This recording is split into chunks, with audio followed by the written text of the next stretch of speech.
I apologize for this short update, guys. Things have gotten a little crazy around here, and I'm not sure how often I'll be able to update going forward. I really appreciate all the support you guys have given me, and while I only have a couple of stories to share with you, I'll be interested to see what you all think. A firefighter who was helping us at the training op told me about a call he'd gone on, supposedly to help rescue a kid from an absolutely massive tree. He said they didn't give him details, just that they needed him to come out and help because they lacked the proper equipment. He'd been called out specifically because this thing was so huge that the SARs didn't feel safe trying to climb it. He'd been a tree trimmer before joining the VFD, so it was easy enough for him to grab his old equipment and come out to help. He was led out about 2 miles, and the team stopped in one of the biggest trees in the area and pointed up. He laughed and asked the op captain how the kid had gotten up there, made some joke about how the old cat in the tree thing. But the captain just shook his head and told him to get up there and get the kid down. He said he knew something was up, but he didn't push it. He said that as he climbed this tree, he started wondering if they were playing a prank on him. There was no way this kid should have been able to climb this fucking thing. It was massive at the base, but about halfway up it started tapering, and I almost had to turn back a few times because I really didn't think it was going to hold me. But he said he kept going, and when he was just about at the top, he saw a flash of blue in the branches. I saw the kid's shirt sort of caught in a branch, and I called out to him and told him to come near me if he could, but he didn't say anything. I kept moving, calling the kid's name and telling him not to be scared, that I was there to help him. By the time I got to him, I knew he wasn't going to answer me. I found him, or what was left of him, cradled in the fork of a branch, and the fact that he was up there was sheer luck. If he'd fallen any other way, he'd have come crashing down. It wouldn't have mattered, though, because this kid was dead long before he ended up in that tree. I don't know who put him up there, or how, or why, but it was fucking sick. Kid's intestines had popped out of his mouth and were hanging in the branches. It was like some sick fucking Christmas tree, the way they were draped all over everything. I got a better look and saw they'd even popped out of his ass. His guts were hanging out the bottom of his pants. His eyes were gone, I assume shoved out from whatever force caused him to fucking pop like a stress ball. You ever see a body that's been floating in water for a long time? How their tongues kind of swell up and stick out? His was like that. I remember it because there were flies crawling all over it. I think I must have gone into shock because, man, I just pushed that kid down with a stick I broke off of a branch. Just kind of poked him until he fell. I don't know why I did that. I almost lost my job because of that. But man, I thought hauling that kid down over my shoulder the whole way, gathering his guts up and coiling them around me like ropes so they wouldn't get snagged, I couldn't do it. I've seen a lot of dead kids, more than I'd ever admit. I've seen a kid who hid in a full bathtub during a house fire, boiled him alive, turned him into literal soup. But this, I don't know what did this, but the thought of touching that kid's body made me feel like I was going to lose my mind. I heard him hit the ground, and I figured everyone would freak out, but they knew he was dead when they sent me up there. They didn't say anything. They didn't shout or freak out or anything. I got to the bottom and I started to get up into the captain's face, asking him why he thought he was sending me up there when they knew damn well that that kid was dead. but he just told me it was none of my concern and thanked me for getting the evidence down. I remember he said that. I remember it specifically because it was so weird to hear it phrased like that. The evidence. Like he wasn't even a person. Like he'd never been a little kid who'd gotten lost and had something fucking unspeakable happen to him. The captain had a crew lead me back out of the woods, but he and 2 others stayed behind, and I thought that was weird. Why wouldn't they have me help get the kid out? I tried asking, but the guys leading me out just told me that they couldn't discuss an open case. I asked him what he thought had happened to the kid, and he got really pensive and thought about it for a bit. I would have said a crush injury, based on how his guts came out like that, but with those injuries you see massive contusions under the skin, obvious trauma. This wasn't like that. It was almost like that kid got caught in a big vacuum and had his guts sucked out. But even then, there was no trauma. None at all.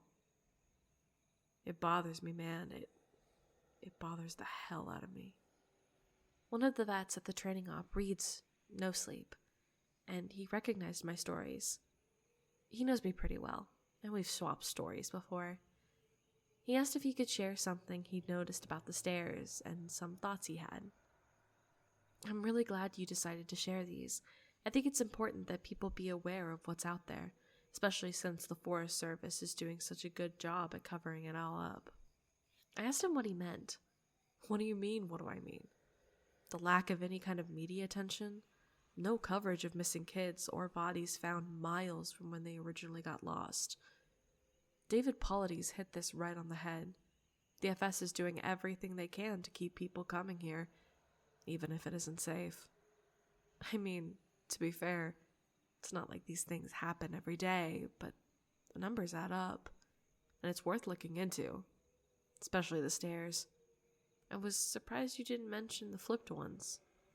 I didn't know what he was talking about. I can remember him even talking about something like that. He seemed somewhat incredulous. Dude, I can't believe you've been on this long without seeing them. No one told you about them? I shrugged and asked him to elaborate. Well, there's the normal stairs, the ones that pop up when we're out a ways. I know you know about them, but sometimes I've run across ones that are flipped upside down. I guess it would be like if you had a dollhouse and the stairs were a separate piece. Now take that, flip it upside down so the top step is stuck in the dirt, and put it out in the woods. They're like that. I don't see them as often, but they're odd, to say the least. Makes me think of footage taken after a tornado, when houses are all blown apart and random things are left standing, like chimneys and garden walls. Those ones freak me out more than the normal ones because I can't really write those off as easily. I don't scare very easily, like most of us who work out here, but that idea stuck with me. It bothers me. I'm going to try to find out more about it. He also mentioned how many people were bothered by the guy with no face. He got really excited and told me he'd seen something similar. I was out on a training exercise a few years ago. I was camped out in my tent, and I heard someone walking around outside of camp. We're told not to wander far, which you know, so I wondered if maybe it was a rookie who'd gotten up to pee and couldn't find his way back. Remember that guy in our group a few years back who almost fell off the damn mountain? Well, I'm paranoid about that happening again, so I got up to see what was going on. I was at the edge of camp, and I called out to whoever it was and told them that camp was this way. But they kept going back out into the woods, so I went after them. I know it was stupid, but I was half asleep, and I just really didn't want to deal with some idiot getting hurt. I followed this thing on a dead straight course for about a mile, and then it stopped on the edge of a little river. I could see the outline of it because the water was reflecting the moon, and it looked just like an ordinary guy. He had a pack on, and looked like he was facing me. I asked if he was okay, if he needed help, and he cocked his head like he didn't understand me. I always have my pocket knife on me, and it's got a little thumb light attached to it, so I turned that on and light up his chest so it wouldn't blind him. He was breathing, slow and deep, so I wondered if he was sleepwalking. I went closer and asked him again if he was okay. I moved the light up, and something didn't seem right, so I stopped. He kept breathing in this real, slow, deep breaths, and I sort of figured out gradually that that's what was bothering me. It's like he was pretending to breathe, but not actually doing it. His breaths were too even and deep, and all his movements were exaggerated, like his shoulders going up and his chest moving. I told him to identify himself, and he made this muffled noise. I moved the light up, and I shit you not, this guy had no face, just smooth skin. I freaked out, and I sort of fumbled my light, and I thought I saw him move towards me, but he didn't actually move. I don't know how to explain it, but 1 second he was on the edge of the river, and the next he was 5 feet from me. I never looked away or blinked. It was like he moved so fast my brain couldn't keep up. I tripped and fell on my ass, and I could see this line open up on his throat. It stretched up to his ears, and his head tilted back, and he smiled at me with his throat. There wasn't any blood, just this gaping black, dark hole. And I swear he smiled at me with this gash in his throat. I got up and I ran as fast as I could back to camp. I couldn't hear him following me, but I felt like he was always right behind me, even though when I looked back I couldn't see him. I calmed down when I got back to camp. The fire was still going, and I guess that pack mentality of being with other people made me stop and breathe a little. I waited by the fire to see if he'd followed me there, but I didn't hear anything else for a few hours, so I went back to bed. I know it sounds weird, but the whole thing was just so surreal that it was almost like I immediately wrote it off as my imagination. When we were telling ghost stories one night before bed, just to scare each other and poke fun at whoever got creeped out, most of the time it was the rookies. But one woman told a story that actually managed to get under my skin a little bit, and I know the same was true for others. She said it was true, but then again, every ghost story told around the campfire is true. Somehow, though, I don't think she was making it up. It had that ring of truth that only really traumatizing events have. She said that when she was a kid, she and her friend used to go out in the woods behind her house a lot. She lived in northern Maine, where there's a lot of dense, unpopulated national forest. She said the woods up there aren't like they are here. They're so thick in places that the tree blocks out the sun almost completely. She and her friend grew up there, so they weren't scared of being out there alone, but they did always maintain a sense of caution in certain areas. She said it was never really talked about, but they always knew not to go more than a mile or two beyond their homes. The adults never said why, but it was an unspoken rule that no one ventured out that far. The adults never said why, but it was an unspoken rule that no one should venture out that far. She and her friend made up stories about bears as big as houses that lived out there, and that they used to scare each other by hiding and making growling noises while the others searched for them. She said that one summer there was a series of awful storms that blew down a lot of trees and set one part of the forest a few miles behind her house on fire. Fire crews got it under control, but she said more of them came back not quite the same. It was like they'd been to war. You could tell who'd really gotten scared because they had the same look on their faces. I think it's called shell shock. My friend and I said that they were like walking dead people. They didn't smile or say anything if you went up to them, and most of them left town as soon as everything was over. I asked my parents about it, but they said they didn't know what I was talking about. Once everyone was told the woods were safe again, my friend and I decided to hike out to where the fire had been. We didn't tell our parents where we were going, and it was pretty exciting to think that we were disobeying them like that. We hiked out about 2 miles or so, and we started seeing burnt trees and stuff. I remember my friend got really upset because we found the skeleton of a deer curled up under a tree, and I practically had to drag her away. She wanted to bury it, but I didn't want her touching it because its antlers were weird. I can't remember why. I just remember thinking that there was something weird about them, and I didn't want either of us going near it. The farther we went, the more burnt everything got. Eventually, there were no standing trees, and it was like being on another planet. Almost nothing green, just brown and black everywhere.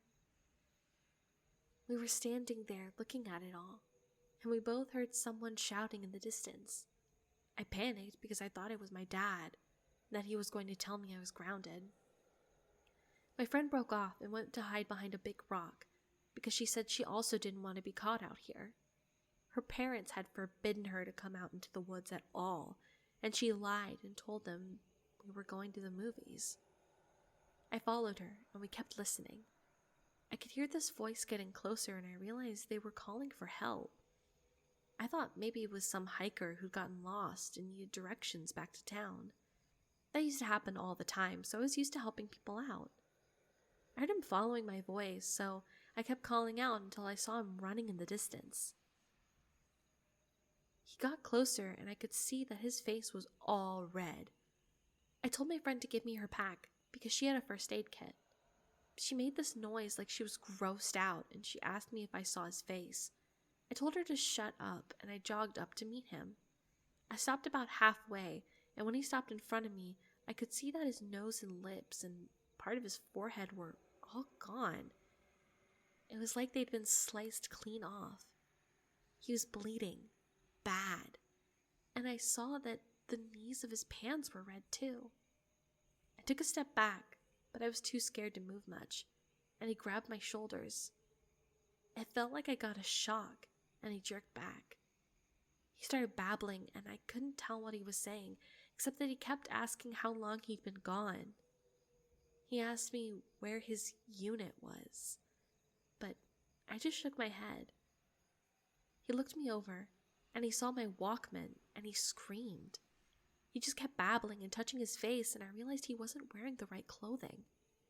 He had some kind of weird gray cloth jacket and almost formal pants on. And the jacket had these weird buttons and red borders on it. I kept shaking my head, and I told him I couldn't understand what he was saying. I went to open the first aid kit, but he just screamed again and said that the only thing I could really understand. "Don't touch me. You'll make me go back there." After that, he ran off, and I could hear him screaming the whole time. When I couldn't hear him anymore, I turned around, and my friend was crying. I just turned around and started walking back to town. She asked me over and over what had happened and who that was, but I didn't say anything. When we got home, I told her I didn't want to play in the woods with her anymore. We're still friends, but we don't talk about that guy. Not ever. I'll update as soon as I'm able, guys. I appreciate the continued support.